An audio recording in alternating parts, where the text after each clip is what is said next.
चलते आज डिनर रे छोले मोगलाई बनैबा रेसिपीटी देखा। तो ये देखो काबुली चना को मुझे बतरे नहीं जाइली 3-4 घंटा हम बतरे देती। एवं यहाँ कुकर को आम ट्रांसफर कर नवा। एवं से गोटे तेजपत्र मु नहीं जाऊँगी किसी पानी दे दूची। यहाँ को आम सिझेबा। एवं गैस ऑन करके बसईदबा टिके लुण देदबा। सेपटे से सिझु था एपटे आम चलतु मसला बनैबा। कड़े गरम करके मुझे सोरिष तेल नहीं गली। सोरिष तेल गोटा जीरा पकई दूची। एवं से मु पियाज को पूरा एमती चॉप करकिना नहीं जाइए। एबे पियाज को आम भल कि लाल हैला जाइकिना भाजवा। देखंतु पियाज केते सुंदर कलर आसी पियाजर। एबे से आम अदा रसुण पेस्ट पकईदबा। ये 3 चामच मु नहीं जाऊँगी अदा रसुण पेस्ट। आउ यहाँ गोटे बड़ साइज टमाटर को मु कौन करना ग्राइंडिंग करके नहीं जाइए। सब को एबे पकईकी आम मसला को कषि नवा। एबे यहाँ को भल की गोड़े दबा। आउ गुंड मसला पकईदबा एवं मसला को आम भल किना कषिबा। एबे से स्वाद अनुसार लुण देदबा। हल्दी गुंड लंका गुंड निज इच्छा अनुसार देदबा। जीरा गुंड आउ धनिया गुंड ए सब को आम मिसई देकिना मसला को टिके टिके पानी देकिना भल किना कषि नवा जेमती कि मसला रू तेल बाहरी आसीबो।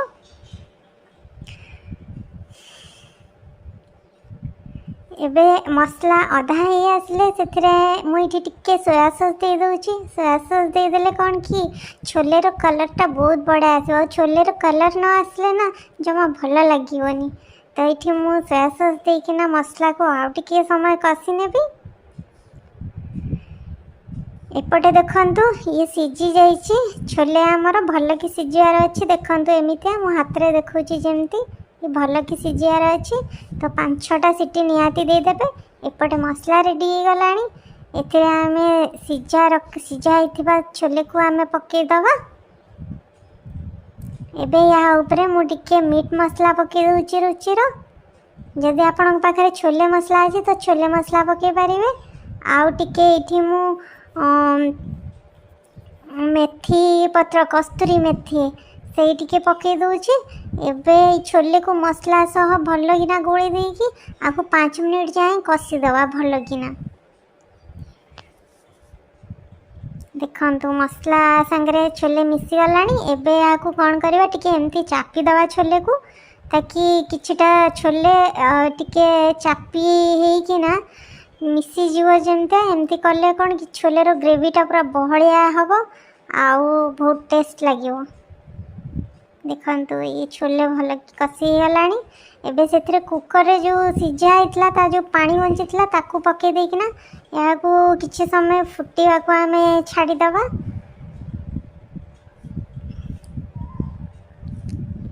एमती बने के खातु थारे डिनर रे देखिए बहुत टेस्टी लागिवो। अंडा पकईकिना छोले बहुत टेस्टी एटा लगी था। रुटी सांगरे रुटी पट्टा सांगरे खाइबे बहुत टेस्ट लगे। एबे याडे एटा फुटिया को छाड़ी दवा। देखंतु कलर केते सुंदर आसीची।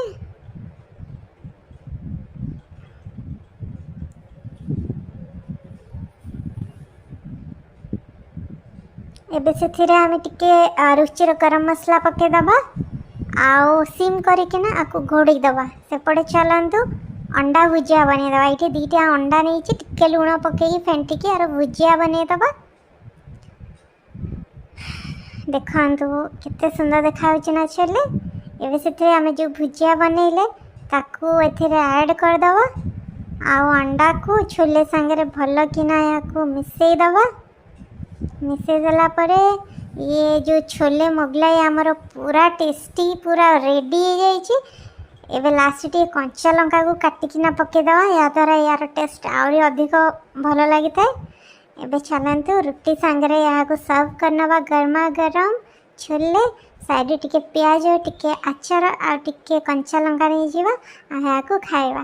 केमती लागला वीडियो टी मते निहाती जणेबे। जदि भल लागिला मो चैनल को सब्सक्राइब करनेबे। Thank you.